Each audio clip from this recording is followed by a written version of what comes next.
Livro Ouse Pedir Mais, capítulo 4. De Laodiceia a uma vida plena. Minha história em direção à Terra Prometida. Quando eu era mais nova, eu invejava o entusiasmo, a paixão e o sucesso espiritual que percebia na vida daqueles que haviam convertido na descrença para o cristianismo. Ao ler a história dessas pessoas, eu me perguntava: por que eu não consigo ficar tão empolgada em relação a Deus e a verdade? No passado, Doug Batchelor era um perdido em seu propósito. Embora tenha crescido com tudo aquilo que o dinheiro pode comprar e experimentando tudo em sua trajetória, foi só quando se refugiou dentro de uma caverna na montanha que descobriu as verdades bíblicas que encheram a sua vida de fogo. David Asterick era um skatista punk e roqueiro que absolutamente não ligava para Deus. Depois de ler O Grande Conflito, sua vida mudou para sempre, pois reconheceu que Deus o havia criado para um propósito distinto. Agora ele dedica toda a sua energia e força para a pregação apaixonada do Evangelho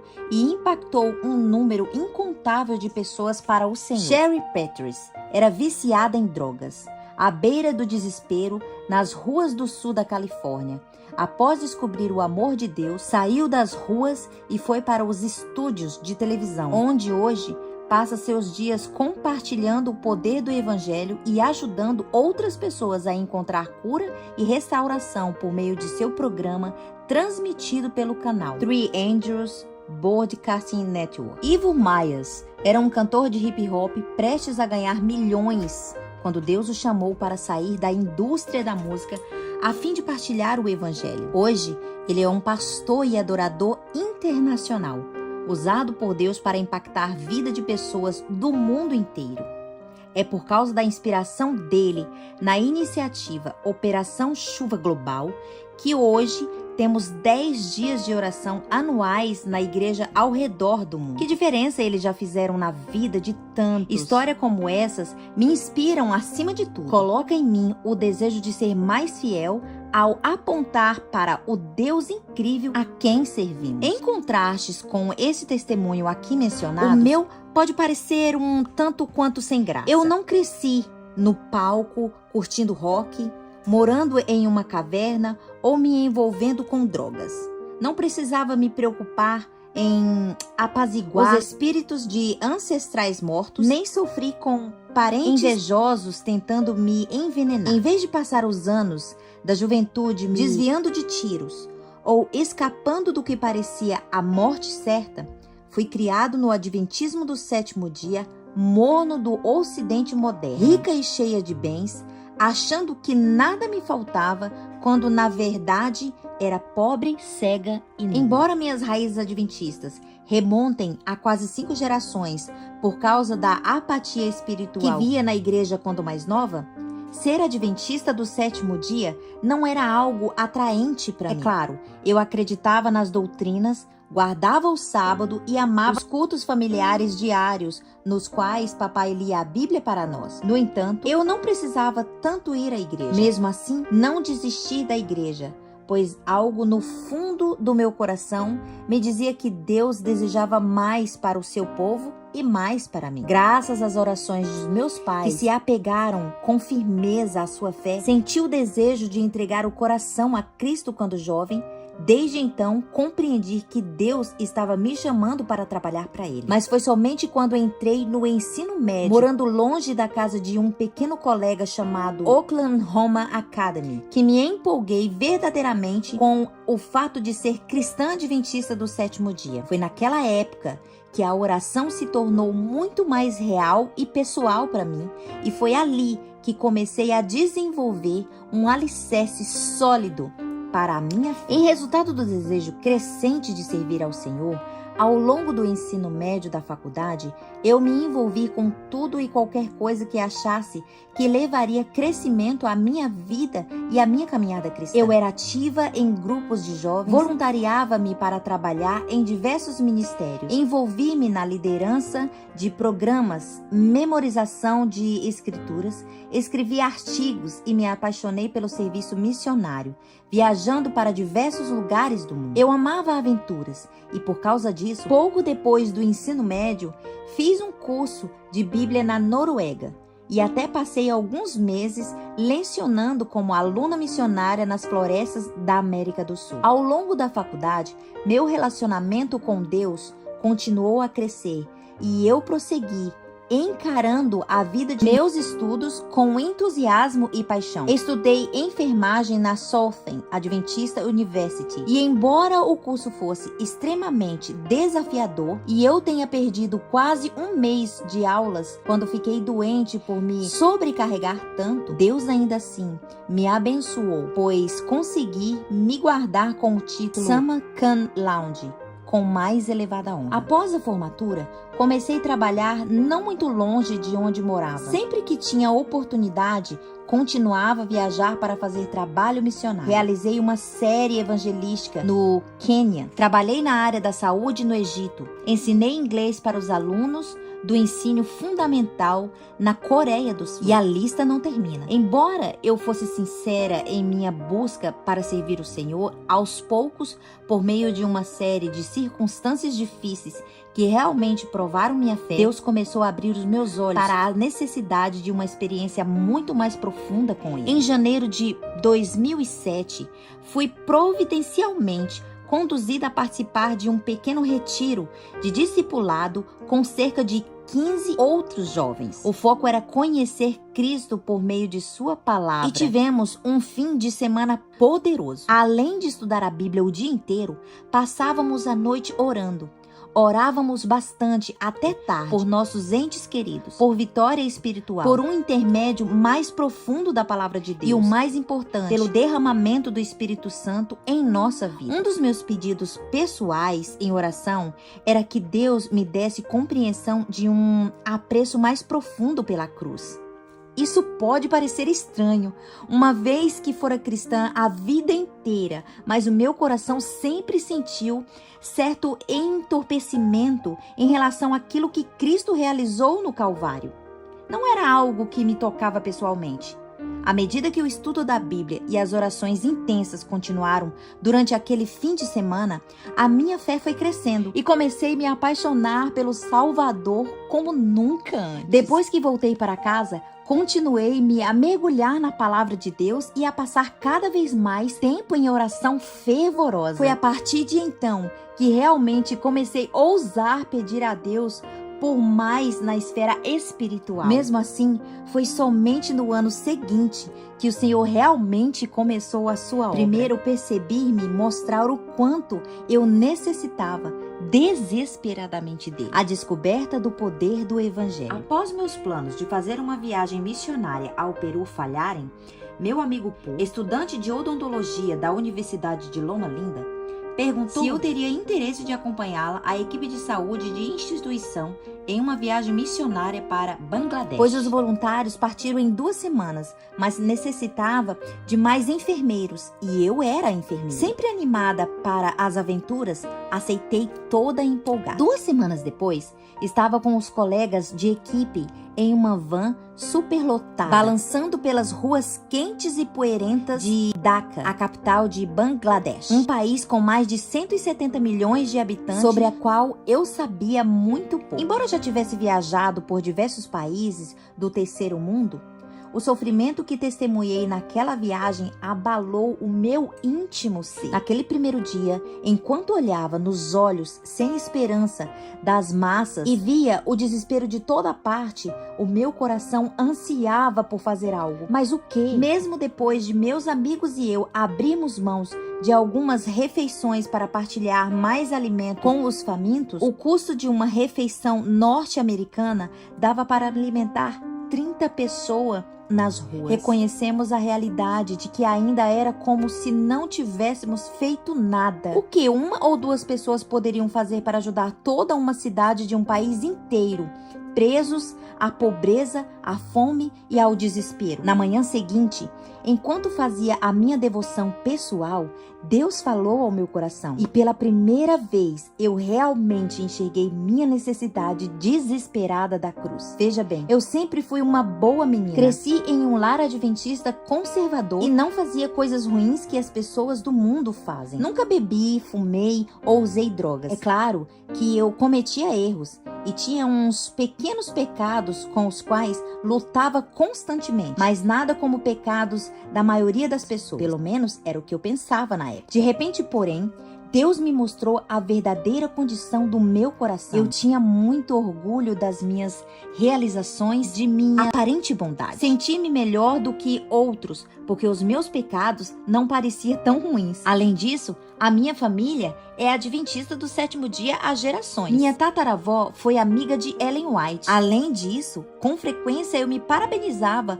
por minhas habilidades e pelo fato de ser uma líder espiritual conquistada tanto por jovens quanto por mais velhos. Eu havia dedicado a minha vida aos servos para Deus e era sincero no que fazia. Mas de repente, reconheci que a boa parte de meu trabalho missionário em terras estrangeiras fora movido mais pelo desejo egoísta de alimentar minha sede por aventura do que pelo próprio Senhor. Eu tinha compaixão humana, mas não compaixão divina. Em vez de realmente me importar com a salvação dos perdidos, eu me importava com as fotos que levava para casa a fim de mostrar para os meus amigos. É claro, havia um movimento em que sentia a minha condição desprovida de esperança. Havia ocasiões em que os meus pecados me sobrecarregavam e eu me prostrava em prantos, desesperada aos pés de Jesus, indagando se ele poderia me salvar. Nessas situações, eu me entregava e a paz de Cristo enchia meu ser. Mas o significado pessoal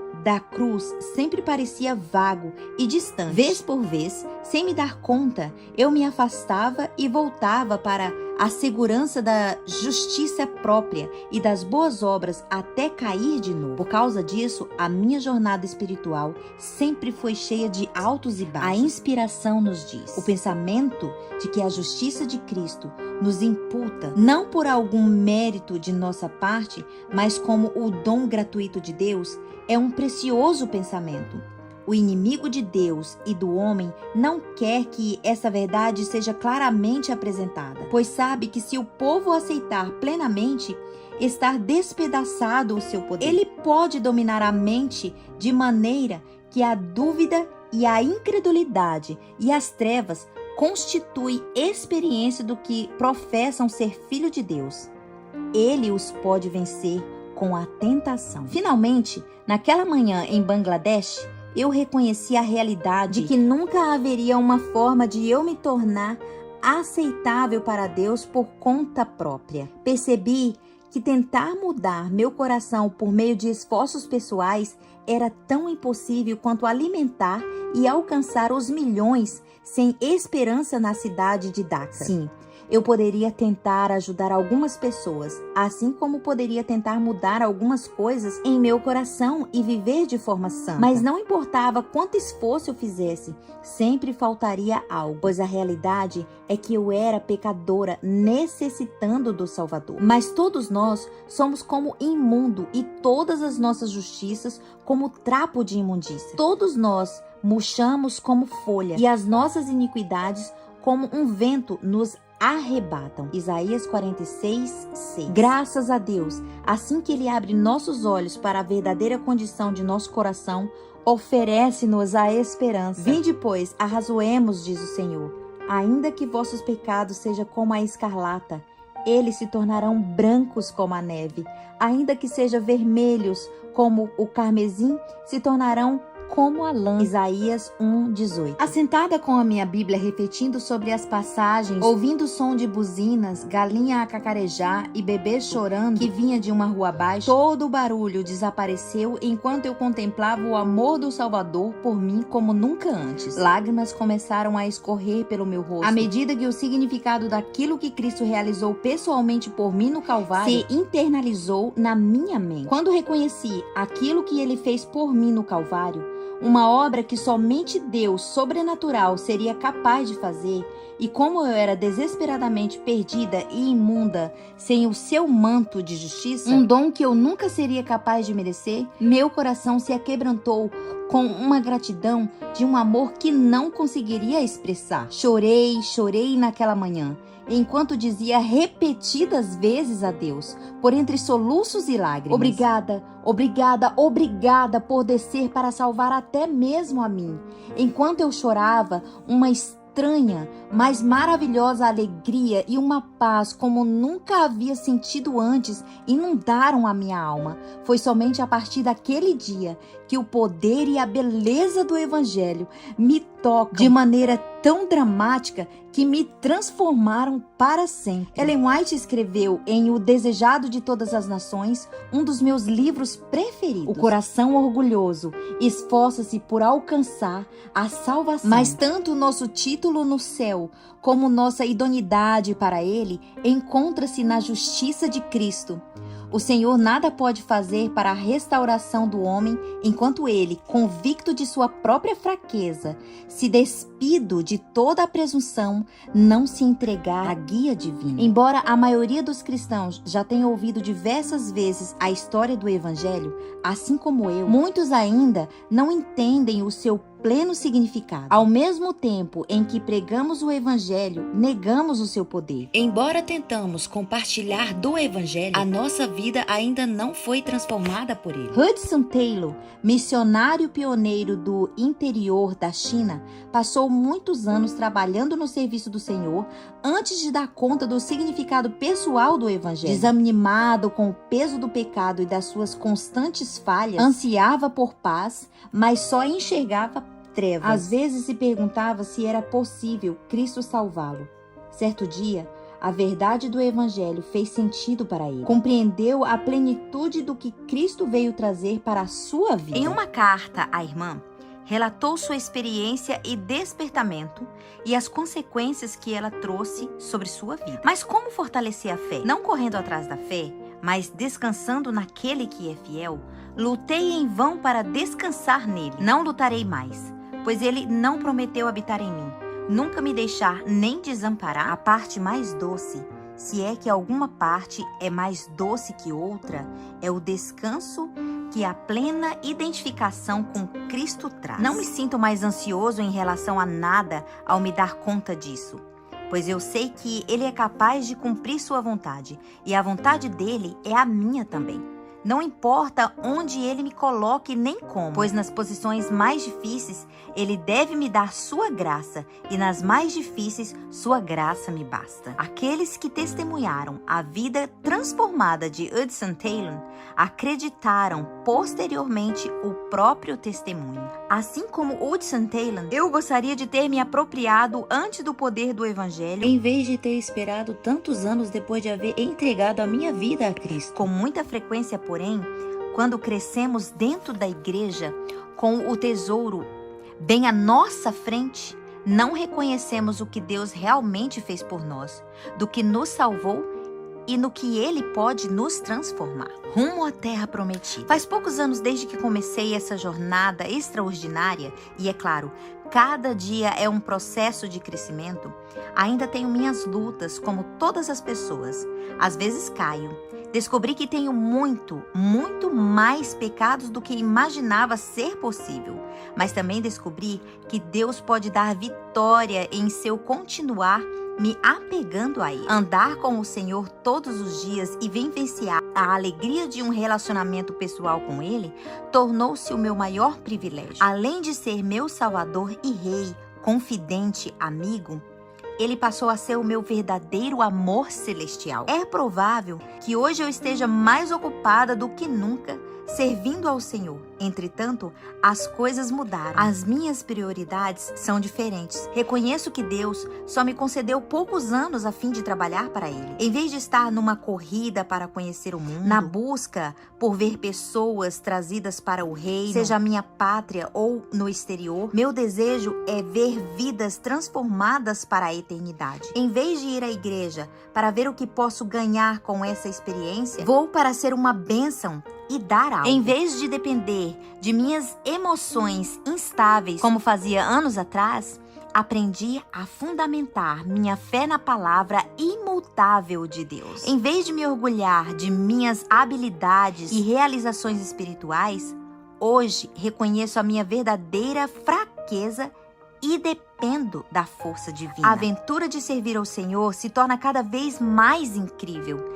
Embora não tenha deixado segurança de um emprego estável para trabalhar no Ministério do Tempo Integral, não fico estressada para pagar as contas, nem me preocupo com o futuro que me reserva. Assim como Hudson Taylor, reconheço que nas posições mais fáceis, Deus certamente me dará sua graça. E em meio às circunstâncias mais difíceis, sua graça me bastará. Embora algo me considere missionária onde quer que eu esteja, Bangladesh realmente ganhou meu coração naquela primeira visita. Já voltei diversas vezes e estou pensando em retornar em breve. Paremos de perder tempo no deserto espiritual da complacência laodiceana, da justiça própria, quando Deus já está pronto para nos levar a Canaã. Sim, será necessário levantar o acampamento, sair de nossa zona de conforto. Mas se Deus tem mais para nós espiritualmente, como nos contentaríamos com menos? Gostaria de encerrar esse capítulo com um hino que resume aquilo que Deus fez em minha experiência. Ao ter ousadia de pedir mais, não só provei e vi que Deus é bom aqui e agora, como também recebi extraordinários vislumbres divinos da terra prometida de possibilidades. E Ele pode fazer o mesmo por você. Louvor. Antes era pela bênção, agora é pelo Senhor.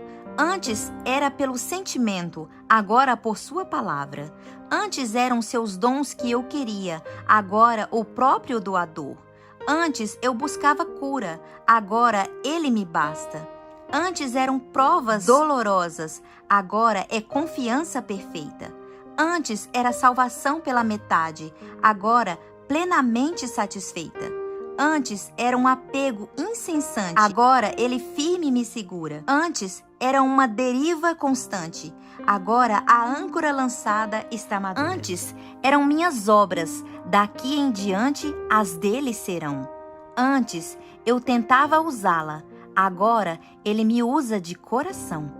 Antes era o poder que eu queria, agora desejo o Todo-Poderoso. Antes para eu trabalhava, agora trabalhar para Ele me enche de gozo.